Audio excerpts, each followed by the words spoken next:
The night is almost gone, and the day is near. Therefore, let us lay aside the deeds of darkness and put on the armor of light. All right, welcome into the Armored Podcast. We got a guest with us today. Want to introduce yourself? I can introduce myself. My name is Austin Lockheart. I just graduated from Tennessee Tech University, which is where Nathan attended before he came up to Alaska.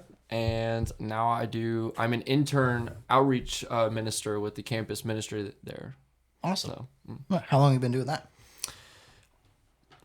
Well, in all honesty, technically it hasn't even started yet. Oh, okay. But it will be this upcoming year. Gotcha. And then I've been over the summer. It's been a transition period. But you've been doing other stuff in the meantime, like the prison ministry, the like Bible studies and things like that. What is some of the small stuff you've been involved in? Well, the prison ministry has been one of the big ones I do. It's been one of the most fruitful ones. But we also do Bible studies with the old folks home. Trying to think. We pass out Bibles quite frequently. We do that about twice a week. Do it between Sunday and Wednesday. Campus ministry. Campus ministry, of course. Yeah, I stay pretty. Kind of the one you do all the time. Yeah, that's the one I pretty much do all the time. Yeah. Cool. Pretty sweet. Pretty sweet. I was messing with your audio a little bit, so I think... Hopefully y'all caught everything. Well, it all came through, but if you notice you're not sounding quite right, I'll mess with it some more. Okay. We're getting a little bit of echo. Yeah. Mm-hmm. So you guys have been friends for quite a while, right? Not long enough, to be honest, but we've got time. It's been, I think this will be our 5th year being friends. Yeah. Nice. Yeah. So I've recently met you over playing games. Right. And it works out great because we got the same kind of personality against Nathan. Yeah, that's true. I found 2 of them, guys. I found 2 against of you. them. It's great. So playing games with you is a bit of blast. And then heckling Nathan the whole time's awesome. Making And him you feel guys horrible will about get himself. all of that experience on this podcast. Oh, for sure. I'm sure. Yeah. But yeah, I would like to actually tell a story of Austin now that it's on my mind. Of how we met. I think it's a pretty funny story. I don't at Goodwill. remember. So when I met Austin, this was freshman year of college. I didn't know anybody. So you guys didn't meet at church? Sort of. Church. Well, it was sort of through It's a church activity thing, but it was like the first time we met each other. Like I think we saw each other at church, but we never talked to each other. The first time we talked to each other, we went on this like funny. I don't even think I've told you this. We went on this like funny thing where Scott, our campus minister, took us to Goodwill, and we played like a runway. Is that what it's called? A walkway? Yeah, like a. Or you walk the red carpet and you're dressed up and you look all fancy. It's like what the rich and famous people do, right? But you know, Like a red carpet deal. Yeah, like a red carpet. So we got I don't know how many teams it was, but it was a couple teams, and it was 3 people on a team. 2 people dressed one person. So you went to Goodwill and you bought them items to wear on the red carpet. Nice. And then we went back to the church and we like judged off of the best outfit or the funniest outfit or whatever. The only rule was no opposite gender clothes. Yeah, no cross dressing. No cross dressing. That rule did not stick. Nice. Sorry, Scott. We did not listen. So I'm with like 2 girls. Were you on my team or were you on a different team? I feel like I was on a different. Did you dress me? Because I was the person who got dressed. Yeah, I didn't get dressed. So you might have dressed me. I just know I was with Emily, but I don't remember who was in that group. Oh yeah. I think we were separate groups. right? And so I meet Austin. First of all, I thought his name was Asta. I didn't think it was Austin, so I almost called him Asta for like a week until I just didn't refer to him by his name until I figured it out. But that was funny. And then so anyway, I didn't dress up. I dressed someone else. But during the walkaway, Austin wore it was it was a referee t-shirt, so like a black and white stripes. He wore like skin tight yoga pants, but they were like orange and white. It looked like creamsicle. Like that was the kind of vibe. And then and then I think you wore, what were the shoes you were wearing? Soccer cleats. Soccer cleats. Yes. And I had those like old school librarian glasses on as well. Nice. So from out the get-go, Austin was just like stupid. Like immediately, I'm like, this guy's retarded. And that was how I met Austin. And then from there on, I guess it just never stopped, and it hasn't really changed. Nice. Yeah, just about. Nice. Like, oh, man. It's been awesome. Like, I don't know you very well at all yet. Like I've been working a ton, so I really haven't got to spend much time with you. But you're the same person from like playing games with you, which is usually when people kind of let their guard down. They're probably their normal self, to be honest. Especially playing with people you don't know, right? Yeah. But you're the same person across the board, and that's been kind of cool to like. Now when you go back home, I know like I got a face to it, I got a personality to it. That's kind of cool. Yeah. Do they know I didn't think you were real? I don't know. I don't know. I showed Austin a picture of Hayden over like messages or something, and I think I just sent him like your Instagram or something. He's like, that guy's not real. He's AI. Government made. Like that's not a real person. I don't know if so that's this good or bad. beautiful face you guys are used to seeing is not real. Hayden's actually AI generated. I'm high quality, bro. He's high quality. He's warm to the touch. It's kind of crazy.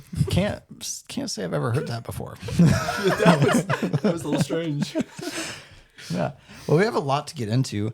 I know Nathan's got some kind of warm-up questions, and then there's some stuff I want to get into too that maybe we don't even get to Hebrews 5, but maybe we get a little bit into. I say that was our fun segment. Let's just get into it because you said you got a lot, so I think it's worth getting into. Okay. I think that was funny enough. You just don't want roasted online.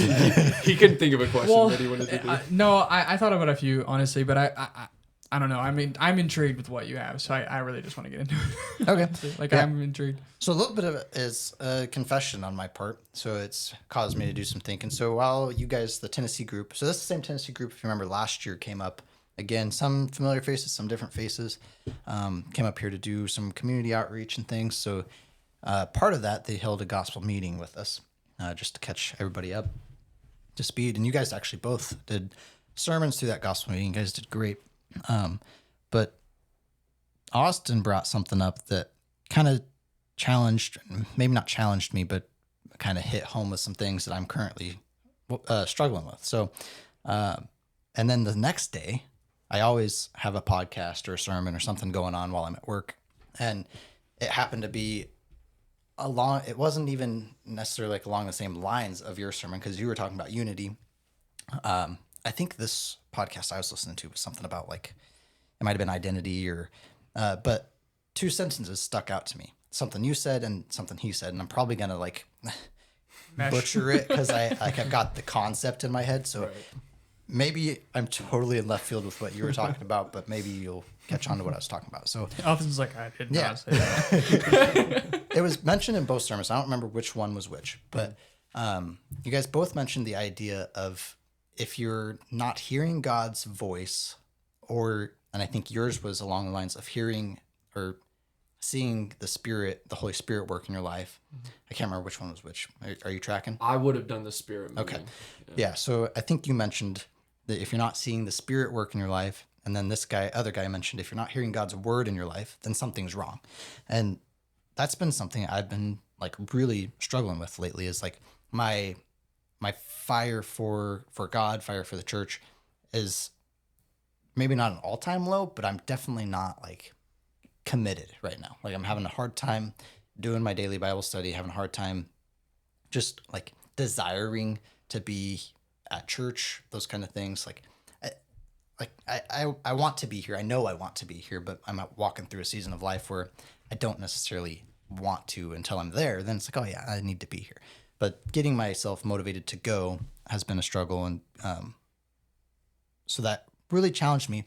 But what's the solution? Because I don't think that this is like just a me thing. I think a lot of people deal with this. I think we got the answer. Yeah, and I think it feels like exactly what we talked about in college. You gave the answer in your sermon, but I think we could. Give your answer. I think we could expound upon it. I think you're gonna have to guide me in a little bit. Well, and again, maybe I'm combining the two, so maybe it was the other guy that gave the answer. But obviously, the simple answer was then you need to be in the Word. Like that's the solution, right? But when you're struggling to be motivated to be in the Word, struggling to make that time, struggling to have the desire, because you can read the Bible and not have the desire to, and it's not going to stick, right? Mm-hmm. So it's something that I've been like really struggling with, like just maybe it's more discouraged with. But I know from talking to other people that they've gone through the same thing. So it's something I kind of wanted to chat about. Okay. Yeah. I think we know. like, I feel like this is half of what the college trip was like, not the trip, but the college experience for us was, especially after freshman year.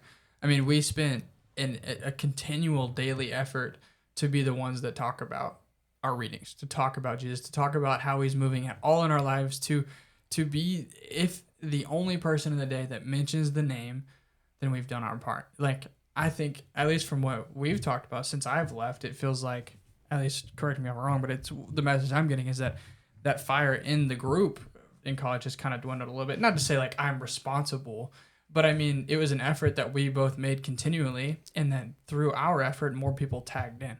And it was like our constant, like even Scott would used to ask me to read my scripture in the SOC house so that people would walk by and see it and question or ask or things. And then I can talk to them about what I'm reading, like keep making Jesus our everyday language is what kept that thing burning for us, at least. Yeah. And like being in the word is great. And it's of course important, but I mean, even beyond that measure, I think just simply talking about how you might have experienced Jesus today. Like, we live in one of the most beautiful places in the world, and we see the sunset over the mountain range almost every day of our lives now. And it's like, how could you not see Christ in that?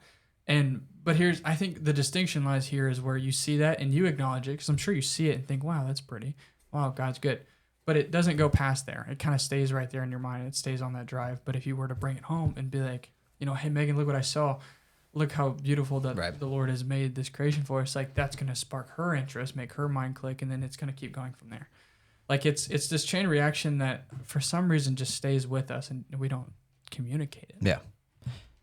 No, and I think for me particularly, like, I'm in a season of life where like life is challenging, right? Yeah, I mean, you got a crazy amount going on. Yeah, I got a baby at home. I'm working a crazy amount of hours, and there's just a lot of distractions in different places. And I think a big part of it too, like you mentioned, that there's not those people to have those conversations with, and maybe that's part of the struggle. Because I know that is a huge thing. Like, we're designed for that unity, for fellowship with each other. We're designed to need that. And that's probably not something that's being met on my behalf, whether I'm not seeking it or I'm not putting myself in positions to receive it, is probably a big part of it.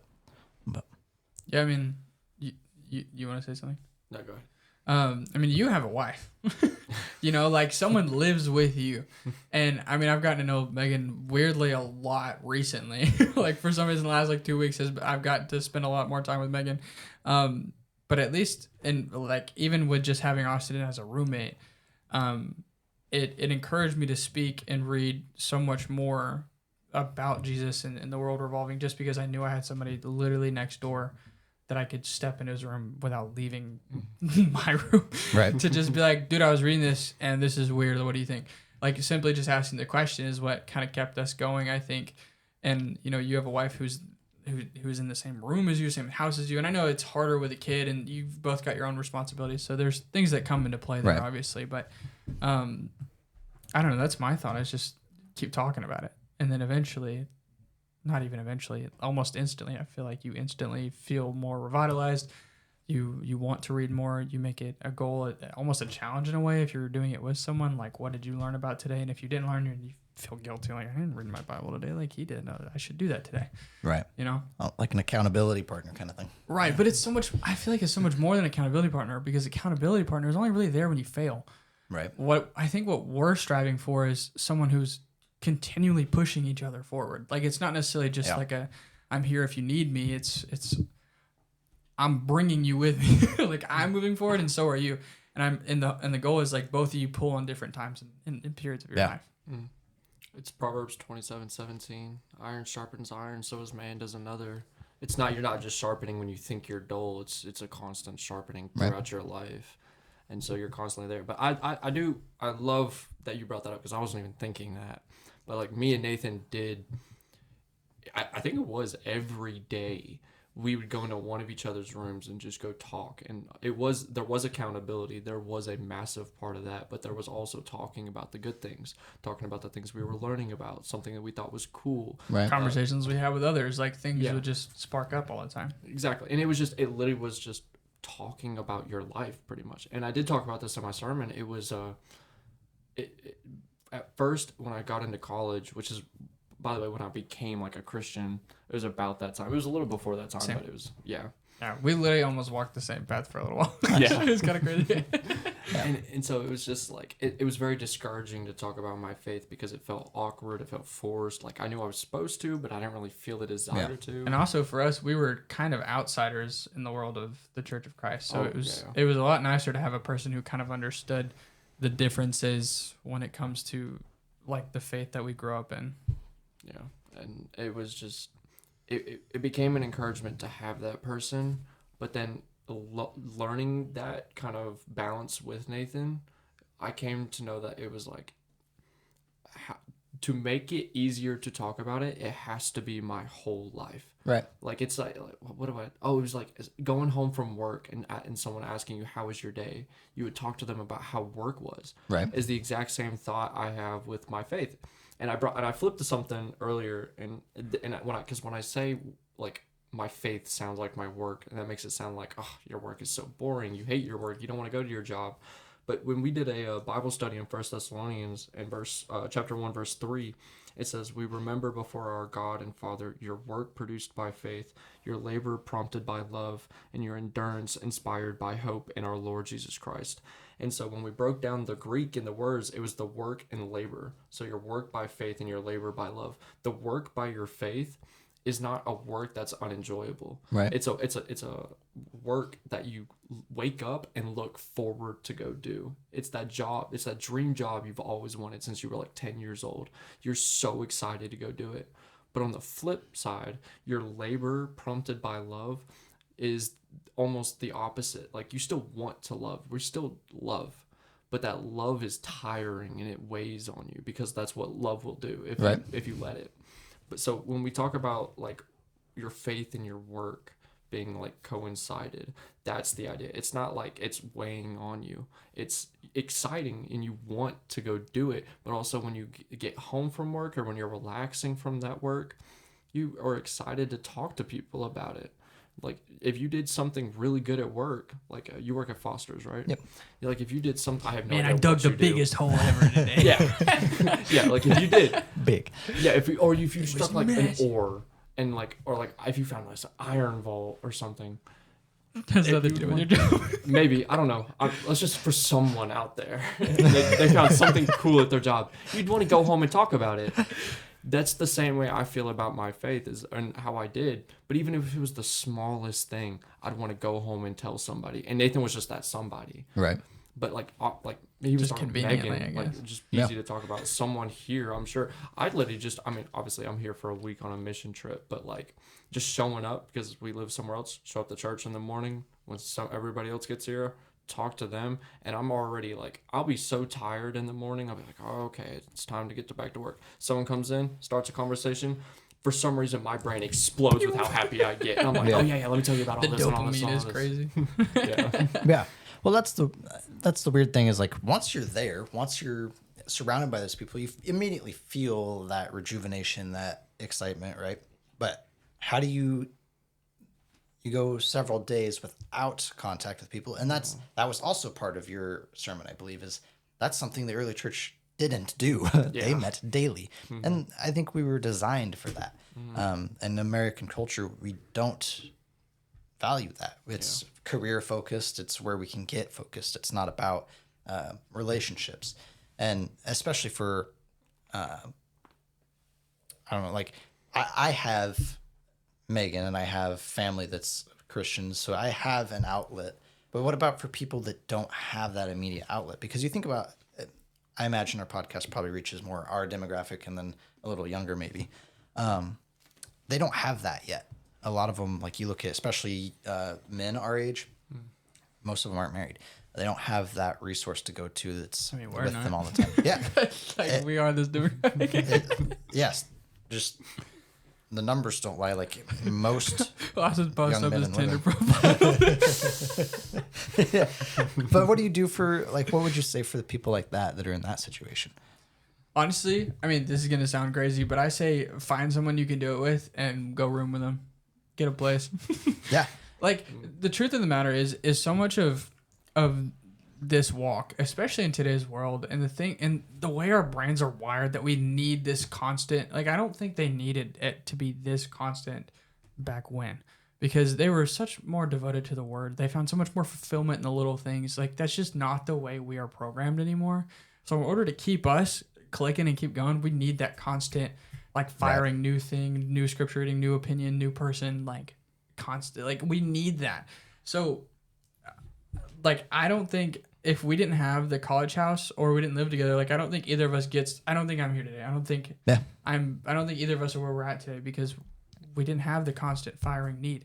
So, like, as crazy and probably scary as it sounds, like, this is a real thing that matters more than almost anything that you will have in your entire life. So if it costs you time or costs you money to go get a place with a person that you know you can build with, like, I'd say take the sacrifice. Like, think about it like this. How many times did we call when I first got here? Like, every freaking day. We talked almost every day. Now, a lot of it was stupid. A lot of it was just funny. A lot of it was, problems that needed to be fixed. But in the midst of all those things, there was biblical conversation everywhere. Yeah. So, and at least at the time, it felt like you were pretty on fire about everything and wanting to participate, wanting to do all these things. And now, I don't think I've called you in 3 weeks. Probably not. Yeah. Yeah. Like, which is a record, by the way. Really? All right, guys. Husband's like, yeah, I picked up the slack. But see, like, I think I naturally find it, regardless of who it is. Like, I will find someone to talk to every day because if I don't, I'm going crazy. Yeah. And I haven't done my part particularly. And I mean, we play games all the time, but I don't bring up Jesus every time, which I probably should. And I think that would help. Especially my case and yours, and I mean, if you came to this too, all the same. Yeah. Go ahead.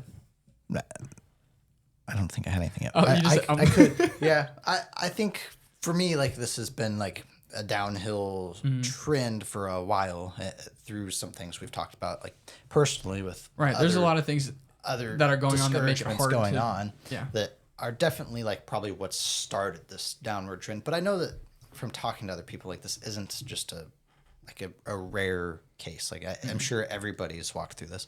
So I don't know. That's why I wanted to talk about it, because I especially have a hard time, and we have some other young guys that are members of the church working at the same company I'm working for now too. And so I'm trying to... Yeah, Nash works with you. Yeah. That's who Does he, like, work with you, or... Depends on the day. Okay. Yeah. He'll either be my labor or somebody else's, so it just depends on where he's needed. But... you just snatch him up at the beginning of every day. Yeah, unfortunately, I've been working out of town, so I'm working a job he's not. But are you working with Michael? No, I'm working with someone else. But okay. Yeah, so we do have several people in the church that are working for the same company, but the majority of the company is not. And that's always been a huge struggle for me, is the demographic that I work with is they're some of the bottom of the barrel people, right? Mm-hmm. Unfortunately, that's how it is. They usually live pretty rough lives. They have pretty rough lifestyle. So that's always been a huge struggle for me. And so I'm trying to pour more of myself into, especially the people like Nash, that I can kind of redirect some of that for them. And I was talking to Kyle Click, and he was mentioning that sometimes you have to be fed. Like, a lot of us have the mentality that are active in the church that you have to be the one out doing stuff. You got to be the one feeding other people. And we forget that, well, I still need fed too. And that's something I know I neglect, because I'm usually the one that jumps in and is doing stuff. And so I neglect that I need fed. And so I think that's probably something we could talk about too, is the lack of maybe self-awareness in that. I don't know. Yeah. Yeah, for sure. I mean, and honestly, I think you picked a great chapter of Hebrews 5 to hit all this on. Because, I mean, obviously we're going to get it later into Hebrews 5, where it's talking about, like, the nourishment of these believers, and talking about the maturity level they're at and what they need. Is obviously you are not a new believer. Like, you don't need that sort of same milk and, like, the contents liquid food aren't necessarily what we're struggling to get here. It's just that you're not being fed at all, almost. And I mean, I think that's the case, and it's hard to even be fed from our point of view, because I feel like we're kind of at the same place. Right. So it's like, to be fed, it's almost like you have a mentor, someone pouring into you. Now, while we can help each other, like when I was with you, we still had Scott pouring down on us every day. And like if there was those harder things Yeah. that we wanted to learn, we still had someone above us like teaching us and pouring into us, letting us do certain things. So like, Yeah. And I do feel like that's part of the issue. Like, hopefully, hopefully the right people are listening to this. I don't know. I don't necessarily want to offend people but I think you and I here have hit like our spiritual maturity level for where we should be. Mm-hmm. That's kind of how I feel. And we need that mentor pouring into us to help us get to the next spot. And we don't have that here. So I think that's... or if we do, they're just not putting in we the have effort. it here. They're just not... We have people older than us here that should be stepping into that role that I feel like are not. And I think that's a huge part of it is we've kind of plateaued. And I know like part of it is a self-walk, right? Like we have to do it for ourselves, but there is a huge aspect of you're supposed to have mentors pouring into you. And Right. I think probably that's the real source of my personal struggle. Maybe not all of it, but I know that's a big part of it is like, you can help me with things, but you're probably going to help me with things I already know, and I'm going to help you with things Right. you already know. Like We're just gonna better for re-bring up. reminders and accountability and things like that. We can talk about stuff, but we're not gonna hit more experienced Right. solutions, answers, that kind of thing. Yeah. So I There's think that's stories probably a and big there's part of it. answers that we just don't know yet, and we won't learn until we mess them up or someone tells us how to get there. Yeah. You know what I mean? Yeah, that's definitely a hard thing, and I agree. Like that should be something that all congregations should have, and I think most do have them. And I think there is the potential for that resource here, and even not even necessarily like here. Like I recently went to Nikiski, and they've got some really cool people there. I've met a few people from Kenai, so I'm sure there's that resource a little bit outside of our bubble. I guess my thought is like, do we just need to ask for it? Like, do we need to make the extra Right. effort to be like, hey, I need this. Are you able to supply? Kind of thing. Obviously, not that direct, but like I have a need. Can you do it for me? Yeah. Because I know like I have phone numbers for some of the most amazing Christians I've ever met in my life. Like I have instant access to them, but do I burden them with, hey, I need something from you. I have nothing to offer you, but Yeah. I need something from you. I don't know. That's not a burden though. We're supposed to bear each other in those Right. things, and so was I Bible definitely today, think. Well, you like it's. I think it's almost even on the other. Like obviously, I can't just look at you before you've told me this and be like, "You look like you need some spiritual guidance." But like you have to. It's a little give and take in that point. But You haven't seen me. Imagine, bro, yeah, somebody coming up to you like, Yeah, brother, I can tell you need some spiritual guidance. you need Jesus right Even now. know me. Like a Snickers commercial, but for Jesus. But it's like, but when you do make that problem known, I do feel that it's a responsibility of someone who is obviously able to be able to pour into you in that spot, because where you see a need in anybody's lives, we're supposed to try and fill it. And so obviously I am in no position to help with the getting past the plateau part, but I could ask somebody. Right. I could go to it if I'm at a different congregation or a different church. I could look into grabbing somebody for you. I could even, one thing, if it is like, if this is for the viewers and they're talking about this is an actual issue between them and their friends, and they have absolutely no one that they can even get in like mind with, is one thing that I know you could do is do a Bible study together and push yourselves past a certain point. But if you don't even think that's possible, get a podcast that does a guided study. Yeah. And like Bema, I think Bema does a great job, and they do like guided studies of Genesis. You could listen in on theirs and learn, and that's what really helps, because your fire doesn't just stay high. It goes up and down. When my fire starts to get low, I'll typically find myself going back to Bema, reading in on theirs, studying with them, learning, and being like, okay, I'm not where I need to be. I got to get back. And that's what gets my fire back going, is knowing I'm not where I need to be. And it's always good to have those people around you, though. Like Scott has been unbelievable. He is so good at like he not just like the make you feel good. He'll put you down too. Yeah. He'll put you in your place Yes, he will. more often than you like. Yeah. But it's good. It's necessary. Like, I mean, it's what we read of the biblical leaders doing. Like that's what they did. They had to remind them of the reality of things. Paul doesn't shy away from being very angry at people. I mean, there's 2 letters to the Corinthians about how much they did not do things very well. But he also sends very, approving letters like to the Ephesians. So, I mean, we need both for sure. Yeah. So I wanted to bring up one more thing, then maybe we can wrap up. I don't know. Or maybe this is the entire podcast. I don't know. I'm okay with it being the entire podcast. It's because you're unprepared. I am very prepared. I have notes. I am very prepared. I would like We're this all not to very- be the end of the podcast. Oh, It may just be a No, long I'm one. joking. Yeah. It may just be a long podcast, which is fine. 2-part episode. Yeah, could be. We Yeah. finally be ahead a week. Probably not. You mentioned like that your fire goes up and down, and I think part of the problem for people I've talked to, especially newer Christians, is they feel like, for one, we don't think it's okay to share our sin, right? Like, it doesn't feel like it's okay to tell, hey, I'm struggling with this.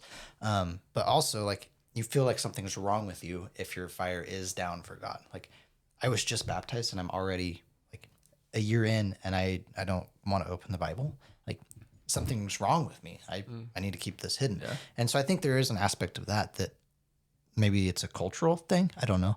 That needs to change.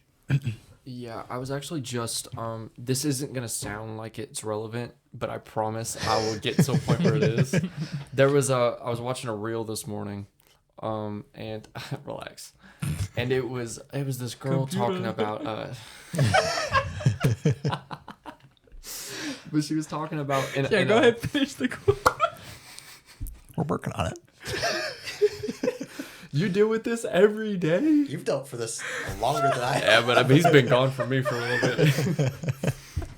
But and she's talking about in our culture, everybody wants to be, a leader in the church.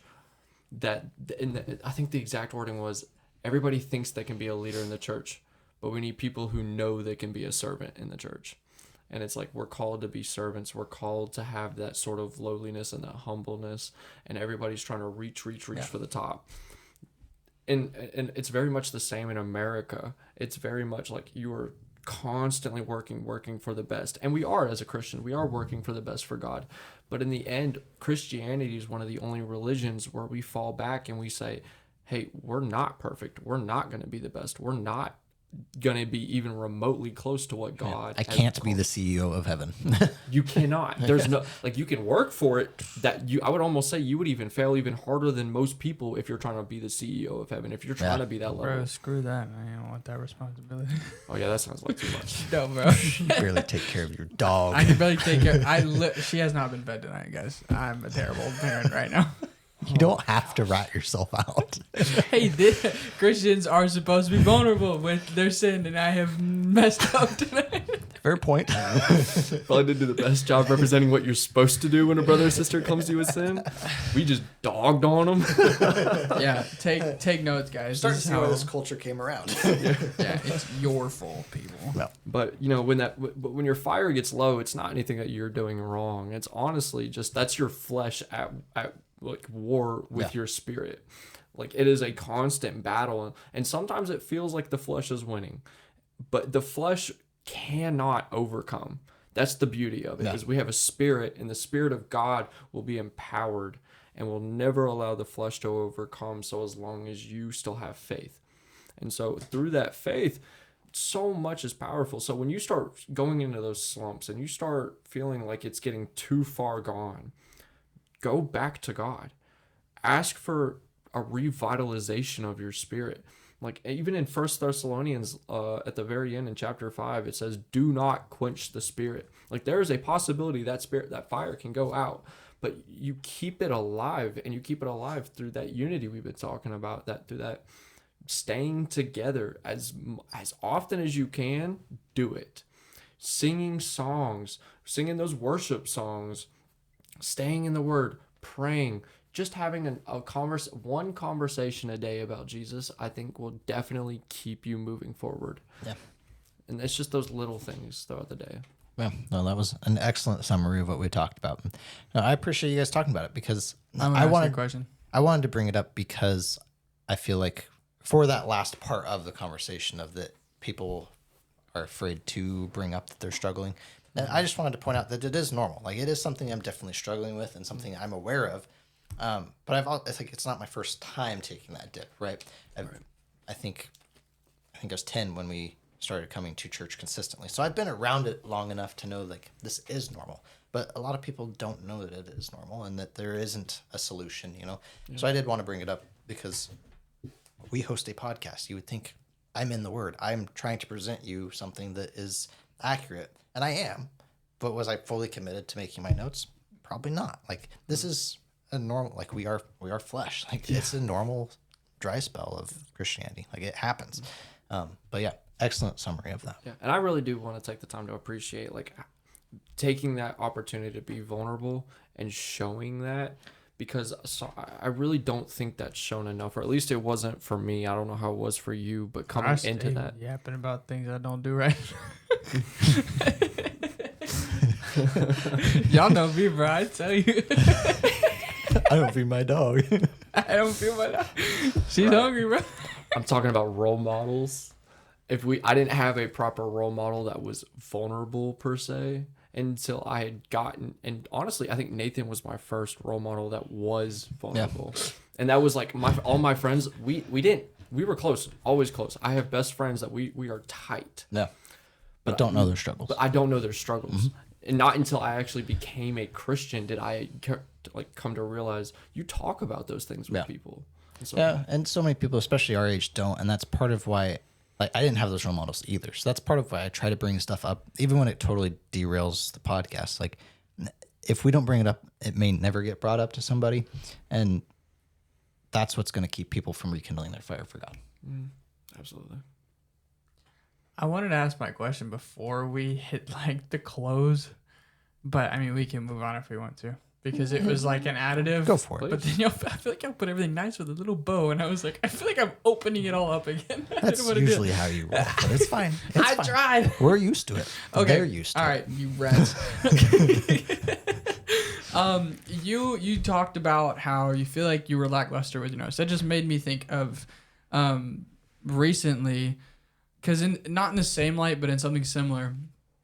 I study a lot and I read my Bible a lot, but not because I really like, I don't even know how to explain it. It's not how I used to. It's because I have class. It's because I have a sermon to prep for. Like, I have the podcast to prep for. Yeah. And it's not that I don't like doing those things. It's not that I don't enjoy the study. It's not that I'm not learning. It's work. It's not necessarily like, oh, I get to sit down and spend time reading this letter that my father left for me. Like, it's approached completely differently. And when I sit there and read and study by myself, like you used to see, I would spend hours night after night doing it. And I loved it. And I was always well rested. I always felt really good about everything. Like, I was always having a good time. But now I don't have that opportunity. Like, it's simply not there. And if it was there, I mean, if I did choose to do that instead of the other things I do, I would be more drained than usual. So, like, I don't know how I'm supposed to, like, get my balance of how I used to thoroughly enjoy reading and studying and taking notes versus now where, like, otherwise I'm going to literally read this thing all day, every night. And it's going to, like, I will end up hating it. Yeah. Not hating it. That's a strong word. But I will end up enjoying my study, but then giving half effort on everything else. Yeah. So it's like, I don't want to overdo it and then not give my effort where it needs to be, and then give half effort on my own attention, because then I'll be half asleep, not really paying attention, more worried about other things. You know what I mean? I think it goes back to two things we already talked about. One being, like, you don't have that mentor pouring into you. You're coming up with this stuff on your own. You have no one saying, hey, this was a really good class, or hey, here's what you need to fix special. You're just making this stuff up, which doubles your workload. And I think that's the other part of it, is you have too much on your plate. And I know for me, that's been a huge problem, like, my whole adult years in the church of, like, I've wanted to overachieve. I wanted to be over-involved in things. And it's great. It's made me grow a lot. But I've also hit a point where I don't have help. So I'm doing too much. Like, so I've had to dial things back. And even, like, the other day, we needed some preachers to cover for a while. Our preacher's on vacation. And I wanted to jump in, but I was like, why? I have other things going on. I don't need to. Other people can do this. Like, I honestly just assumed there would be a hole that I would end up filling. So I was going to prep on regardless. Yeah. And like, for me, which is unhealthy, honestly, like, as we've been talking about. Like, for me, it was, I usually come from a place like, no one else is going to sign up. I'm going to go sign up and do it. and I usually enjoy doing it, but I'm doing it because it needs to be done, not because I'm desiring to do it. Right. And I think that's part of it for like teaching class and stuff is you may have too much on your plate and you need to divvy it up, you know? Which, I mean, don't get me wrong. Like, I thoroughly enjoy teaching out of class. Like, I would not give that up even if it did take every moment of my life. That is so much fun, and I thoroughly enjoy doing it. And I think it's definitely the thing I want to do. And I thoroughly enjoy the podcast. Like, you guys know how much I talk about this podcast all the time. I have so much fun on this. But, I mean, it does not, it's still, like, I still have to choose to do it every day, and that's great. And I like the studies, but it's just so hard to want, when I have done what I needed to do, and I have a free night, I play video games because, like I've told you, I work with my brain all day today. So if I spent 5 nights out of my 7 nights a week already working on this stuff, getting this prepared, the other 2 nights, I'm like, if I use my brain, I'm gonna melt. Like, I'm gonna lose every ounce of brain power I have. So I goof off, or I play video games, or I go to somewhere else.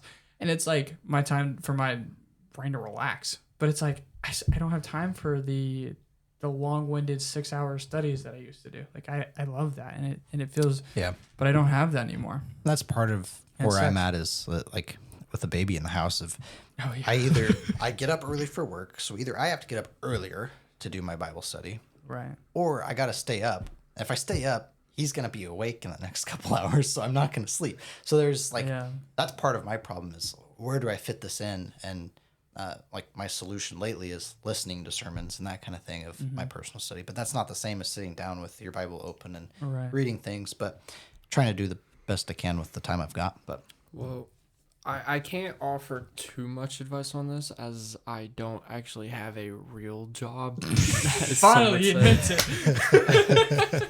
Like, but neither does Nathan. He sells insurance. Yeah, you don't have to tell me. I know. He's literally lying to people for a living. Yeah. Scamming the old people. Love that. It's very Christian. That's what I've been telling him. But Brad, is that true? Probably gonna start selling life insurance too. You all have insurance. Because we have to have it. Exactly. I'm just helping. But you're in our system, by the way. I looked up your name the other day. You got a quote not too long ago. You didn't tell me. You cheated on me. You rat. What were you gonna say? I was with State Farm for years and they sucked, so I'm not with State Farm anymore. Hey, you told me you would send me your stuff and I quote you. Geico's nicer when I call them. I think we have Geico too. You know what? Bro, get to what you was gonna say. But get on. I do. Nixon 6, bro. Yeah, round us out. We'll jump into Hebrews. Okay. But one thing I do find is because of my day and the way it's set up and the way I do approach this job. Work. Yeah, work. There you go. That's way better. Is I do a lot of studies. I spend a lot of time, getting my ideas onto paper and listening to a bunch of different ideas. And that's actually something I've been balancing a lot is how do I not get burned out on this? Because this needs to be almost an everyday thing I'm doing. And sometimes it's not. It's like I cannot get me to want to do it. Right. One thing is I will, and it sounds so counterintuitive, but I promise it helps a little bit. But you have to control it though, so it requires some self-control. Get on Instagram, but then tune your Instagram to Christian things. Like I have an entire where it's Reels versus the Explore page. My Reels is, it's the funny stuff. It's whatever with all my friends. But my Explore page, I have specifically tuned for Christian things. It's sermons, it's devotional ideas, it's just Bible thoughts from random people. It's all of that. Yeah. And I'll go through on the Explore page and I'll get some ideas. I will look at it for a little bit, but then I'll hop off after 15, 20 minutes. And whatever I've listened to, I will meditate on for the rest of the day. In fact, that's what I did today. We were going to do a Devo at the dinner we were just at, or I was going to give it.